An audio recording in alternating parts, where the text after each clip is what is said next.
నమస్తే, నేను మీ జర్నలిస్ట్ వసంత్. ఏదైతే కేకే సర్వే ఉందో మరొక సంచలనమైన సర్వేని బయటపెట్టింది.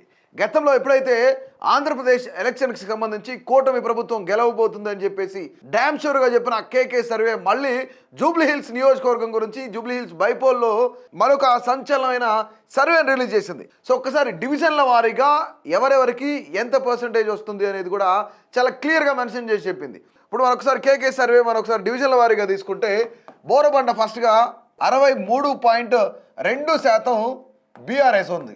అలాగే కాంగ్రెస్ వచ్చేసి దాదాపుగా 31.6% ఇక్కడ కాంగ్రెస్ ఉంది. అలాగే బీజేపీ వచ్చేపటికి 5.2% బీజేపీ ఉంది. రహమత్ నగర్కి సంబంధించి రహమత్ నగర్ డివిజన్లో సేమ్ ఇక్కడ బీఆర్ఎస్ అలాగే కాంగ్రెస్ అలాగే బీజేపీ చూస్తే ఇక్కడ 45.6% రహమత్ నగర్లో బీఆర్ఎస్ ఉంటే కాంగ్రెస్ మాత్రం 51.1%గా ఉంది కాంగ్రెస్. ఇక బీజేపీ వచ్చేపటికి 3.3% మాత్రమే బీజేపీ ఇక్కడ పనిచేస్తుంది. శ్రీనగర్ కాలనీ విషయానికి వచ్చేపటికి ఇక బీఆర్ఎస్ కాంగ్రెస్ అలాగే బీజేపీ 61.9% బీఆర్ఎస్ కుంటే కాంగ్రెస్ మాత్రం 33.3% కాంగ్రెస్ కొంది. ఇక 4.8% బీజేపీకి ఇచ్చారు. సో ఇక్కడ ప్రతి డివిజన్కి సంబంధించి ఎంతెంత పర్సెంట్ ఎవరెవరికి వస్తుంది అనేది చాలా క్లియర్గా ఇచ్చారు. ఇక వెంగళరావు నగర్ విషయానికి వస్తే బీఆర్ఎస్ కాంగ్రెస్ బీజేపీ చూద్దాం ఒకసారి. వెంగళరావు నగర్లో 46.1% బీఆర్ఎస్కి ఉంది. రైట్, 46.1% బీఆర్ఎస్కి ఉంటే ఇక కాంగ్రెస్కి దాదాపుగా 48కి పైగానే 48.5% కాంగ్రెస్కి ఉంటే ఇక బీజేపీకి చూస్తే 5.5% బీజేపీకి ఉంది. ప్రస్తుతం ఇక్కడ మరో మ్యాజిక్ ఏంటంటే ప్రస్తుతం వెంగళరావు నగర్ డివిజన్ కార్పొరేటర్గా దేదీప్య ఉన్నారు ఇక్కడ. సో అంటే ఇక్కడ బీఆర్ఎస్ డివిజన్ అనమాట ఇది. సో ఇక్కడ కూడా కొంత కాంగ్రెస్ హవా చూపిస్తుంది. రైట్, ఇక్కడ ఇక ఎర్రగడ్డకు చూసుకుంటే ఎర్రగడ్డ డివిజన్ ఇందులో పూర్తిగా రాదు, కొంత భాగం మాత్రమే వస్తుంది. బీఆర్ఎస్ కాంగ్రెస్ బీజేపీ 61.1% వస్తుంది ఇక్కడ బీఆర్ఎస్కి.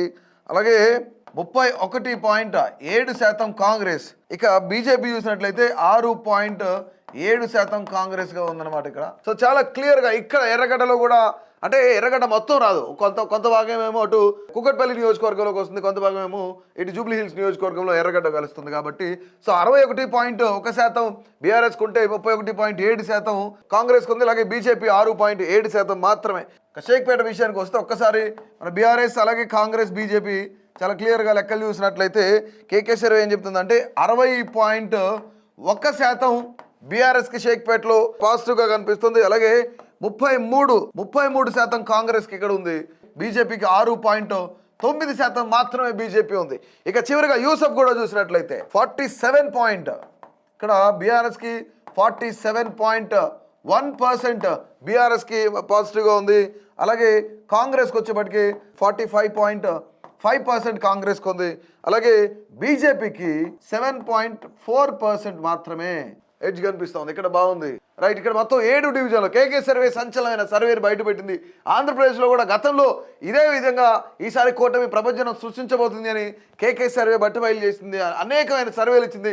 చివరాఖరుగా ఎగ్జిట్ పోల్స్లో కూడా కేకే సర్వే చెప్పింది జరిగింది. ఇక తెలంగాణలో బైపోల్ జూబ్లీహిల్స్ ఏదైతే జరుగుతుందో జూబ్లీహిల్స్ బైపోల్ దానికి సంబంధించి అలాగే బోరబండ రహమత్ నగర్ శ్రీనగర్ కాలనీ వెంగళరావు నగర్ అలాగే ఎర్రగడ్డ అలాగే షేక్పేట యూసఫ్ కూడా ఈ ప్రాంతాల్లో చూసుకుంటే ఎక్కడ చూసినా సరే కేకే సర్వే సంచలనం సృష్టించిందని చెప్పొచ్చు. సో ముఖ్యంగా ఓవరాల్గా చెక్ చేస్తే ఓవరాల్గా ఒకసారి చూస్తే బీఆర్ఎస్కి సంబంధించి 55.2% అత్యధికంగా అందరికన్నా ఎక్కువ బీఆర్ఎస్కి ఉంది. అలాగే కాంగ్రెస్కి చూసుకుంటే 37.8% మాత్రమే కాంగ్రెస్కి ఉంది. ఇక రిమైనింగ్ 7% బీజేపీ. కేవలం బీజేపీకి 7% మాత్రమే అని కేకే సర్వే చెప్తోంది. సో ఇక్కడ కేకే సర్వే చెప్పినట్లు బీఆర్ఎస్ గెలవబోతుందా అనేది కూడా మనం వేచి చూడాలి. కాంగ్రెస్ చాలా వెనకబడింది, 37.8% మాత్రమే. కాంగ్రెస్ కేవలం ఇక్కడ ప్రచారంలో మాత్రమే ముందుంది అనేది కూడా చాలా క్లియర్గా అందరికీ తెలిసిన విషయం. కానీ ఇక్కడ ఓట్ల పరంగా అయితే కొంచెం పాజిటివ్ పరంగా అయితే బీఆర్ఎస్ఏ గెలవబోతుంది అన్నట్లు కేకే సంచలన సర్వే ఇచ్చింది. సో మొత్తానికి కేకే సర్వే ప్రకారం నిజంగానే బీఆర్ఎస్ గెలవబోతుందా లేదంటే ఎవరైతే పోల్ మేనేజ్మెంట్ చేస్తారో ఎవరైతే బూత్ మేనేజ్మెంట్ పక్కాగా చేస్తారో వాళ్ళు గెలవబోతున్నారా? మీ అభిప్రాయాన్ని తప్పకుండా తెలియజేయండి. గెలిచేది బీఆర్ఎస్ఆ కాంగ్రెసా బీజేపీనా?